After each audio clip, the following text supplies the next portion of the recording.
Mojang is lazy. At least, that's according to the fans, critics, and Mojang themselves. But why are they lazy? Heck, are they even lazy in the first place? Well, this issue of laziness mainly comes down to one word.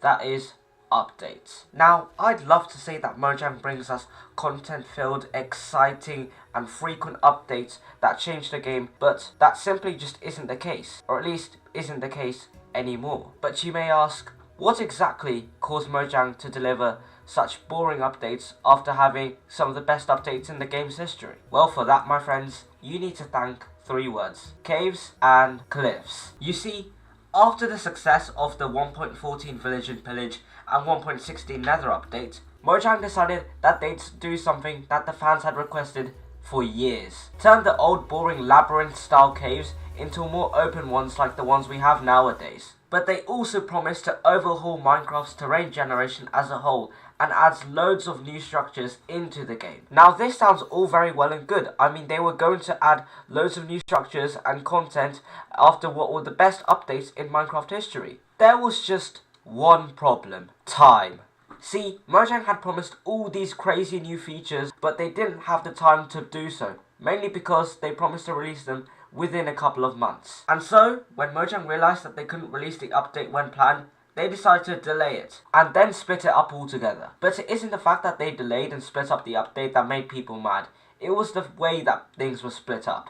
Because Mojang decided that in the first part of Caves and Cliffs, they'd add all the new items for this crazy new update, but not have the places to get them. And if you didn't have the places to get them, well, then those items were virtually unobtainable and useless. Meaning that Mojang had basically updated. Eventually, in 1.18, Mojang finally added those places, and in 1.19, they decided to add the much anticipated feature of the Warden, and also change it a bit, so that it would be even more better and even more scary. But then in 1.20, the final part of the Caves and Cliffs update, they decided to add the most crazy feature of them all, the Sniffer.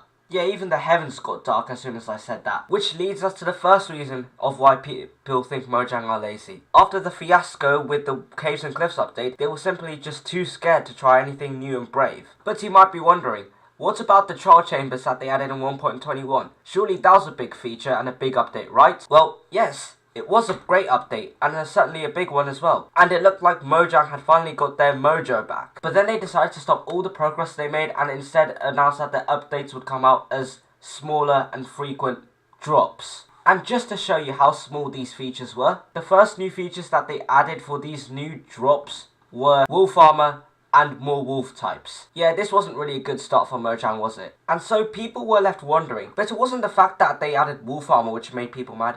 It was the fact that people knew that Mojang could do a lot better than this. How, you may ask? Well, the answer was found in the April Fool's update, the Poisonous Potato update, in which Mojang added an entire dimension to one of the most useless items in game and made it quite fun. And it was released this year, meaning that Mojang definitely have the capacity to make crazy content-filled updates. They just don't want to do it. Except that's not true at all. You see, everything I've told you so far is just one side of the story.